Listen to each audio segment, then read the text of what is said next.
नमस्कार, मैं आर्किटेक्ट सुनील लड्डा उदयपुर का ही हूँ और बिल्कुल मेवाड़ रो बालक हूँ, मेवाड़ रो टाबर हूँ। अब ये मेवाड़ी क्यों बोल रहा हूँ? क्योंकि मैं इसलिए बोल रहा हूँ कि राजस्थान दिवस है और मुझे लगता है कि अच्छा चलिए, मैं आपको एक छोटा-सा वाकया सुनाता हूँ। बड़ा हँसी मज़ाक भरा हुआ है। शायद आपको गुदगुदाएगा, लेकिन शायद आपको एक अंदर से इच्छा जगाएगा कि हाँ, मुझे भी ऐसा ही होना चाहिए। एक बार मेरे घर पर मेहमान आए थे, तो मेरा भतीजा है छोटा-सा, अब तो बड़ा हो गया, बट छोटा था, तो करीबन मेरे ख़्याल से 3 साल का रहा होगा। मेरी दादी माँ 103 साल की थी जब वो स्वर्गवासी हुई। तो बच्चों से मैं हमेशा मेवाड़ी में ही बात करते आया।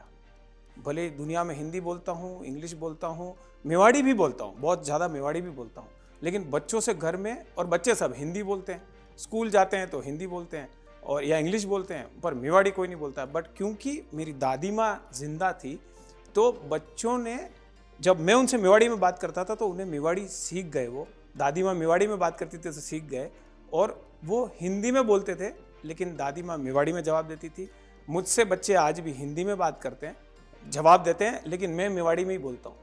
तो जब वो 3 साल का बच्चा था, भतीजा था मेरा, तो उसको मैंने ऐसे अनायास ही पूछ लिया। मैं क्या हापड़ियो कि नहीं हापड़ियो रे? तो क्या नहीं हापड़ियो। तो जो जो गेस्ट आए थे, मेहमान आए थे, दे वर अमेज्ड, अरे इसको मेवाड़ी आता है? तो मुझे बोला हाँ, हम तो मेवाड़ी में ही बात करते हैं। अब हापड़ियो शब्द मतलब स्नान किया कि नहीं किया।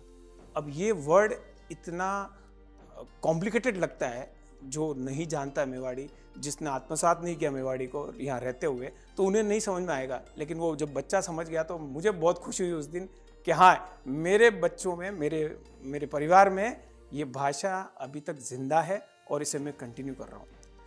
एक्चुअली क्या हुआ, मैं हूँ आर्किटेक्ट, मैं पेशे से आर्किटेक्ट हूँ और मेरा काम पड़ता है लोकल लेवल पे कारीगर, लेबर, इन सब से भी मैं इंटरेक्ट करते आया हूँ। तो जब कॉलेज से पढ़ के आया ही था, मैं तो शुरू से यही रहा हूँ, तो मेवाड़ी ही बोलता हूँ। तो मैं पढ़ के आया ही था, तो मैं कारीगर और लेबर इन सब से मेवाड़ी में बात करने लग गया। मेवाड़ी में ही बात करता था इनफैक्ट। और कहीं वे रहो, कहीं चाल रहे हो, मतलब क्या हो रहा है, क्या चल रहा है, ठीक है। तो उन्होंने मुझे अपना माना और मुझे सिखाना चालू कर दिया। मैं सिर्फ कॉलेज से डायरेक्ट आके मैंने प्रैक्टिस चालू कर दिया, लेकिन मुझे अगर किसी ने सिखाया है तो वो यही कारीगर और यही लोग थे जो मुझे सिखा रहे थे, क्योंकि मैं उन्हें अपना सा लगता था। तब मुझे पहली बार पता पड़ा कि वर्तो कई वेर है, तो वर्तो कई वेर, वर्तो इज सर्कल, कुर्सी के मकान की कुर्सी ऊंची लेनी पड़ेगा। अब मैं बोलूँ कुर्सी क्या होता है? कुर्सी इज चेयर फॉर मी। नहीं नहीं, कुर्सी मतलब प्लिंथ।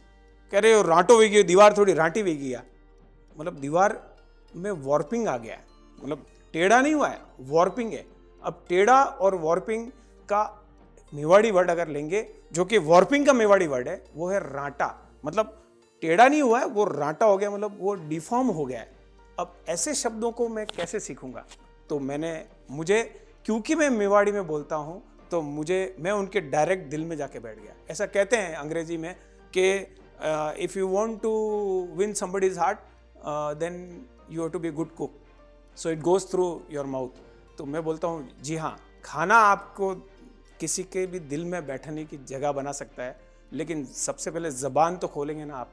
तो अगर ज़बान आपकी लोकल लैंग्वेज होगी, तो ये बहुत कमाल का आप जगह बना पाएंगे अगले व्यक्ति के दिल में, और सीख भी पाएंगे। मुझे मेरे इन्हीं लोगों ने मुझे सिखाया, तो मुझे ग्रास रूट लेवल पे बहुत सारी प्रॉब्लम समझ में आ गई।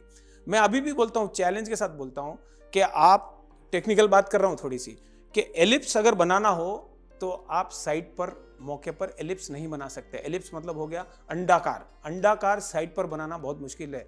सर्कल, वर्ता तो बहुत इजीली बन सकता है, खिल्ली लगाया और डोरी घुमा दिया, हो गया।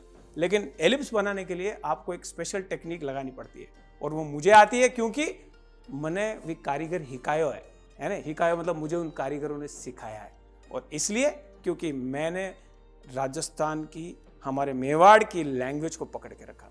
ना ये क्यों बता रहा हूं कि मैंने सिर्फ एक एस्पेक्ट पकड़ा है, आपके पास में बहुत सारे ऐसे एस्पेक्ट्स हैं। हमारे लोकल लैंग्वेज, हमारे लोकल फ्लेवर मतलब कल्चर को ले लीजिए, पहनावे को ले लीजिए, भाषा को ले लीजिए, खाने को ले लीजिए, आप जिस भी विधा में चाहते हैं, किसी एक फ्लेवर को पकड़िए और उसे आगे बढ़ाइए, मदद करिए, जिससे कि ये राजस्थान के ये जो रंग हैं अलग अलग, ये जिंदा रहे। मैं खुद को बहुत सच में फॉर्चुनेट मानता हूँ कि मैं राजस्थान में पैदा हुआ, और फॉर्चुनेट हूँ इसलिए मैं इसमें कंट्रीब्यूट भी कर पाता हूँ कि आज भी मैं मेवाड़ी में ही बात करता हूँ, ग्रास रूट लेवल पे। इवन बड़े बड़े मंच पे भी मैं मेवाड़ी में कुछ बोल देता हूँ, तो मुझे बड़ा अच्छा लगता है और लोगों को भी लगता है कि हाँ, ये राजस्थान से बिलोंग करता है। तो मेरा आपसे आज राजस्थान दिवस के उपलक्ष्य में ये विनती है कि किसी एक विधा को जिंदा रखने में मदद करिए, और उससे हम ये कल्चर को जिंदगी भर, until the end of time, समय खत्म होने तक हम इसे जिंदा रख पाएंगे। तो हमारी आपको विनती है कि मेहरबानी करो और किसी एक चीज़ ने पकड़ो और विने आगे बढ़ाओ में हेल्प करो। मतलब किसी एक चीज़ को पकड़िए और आगे बढ़ाने में हेल्प करिए। जय हिंद, जय भारत, थैंक यू।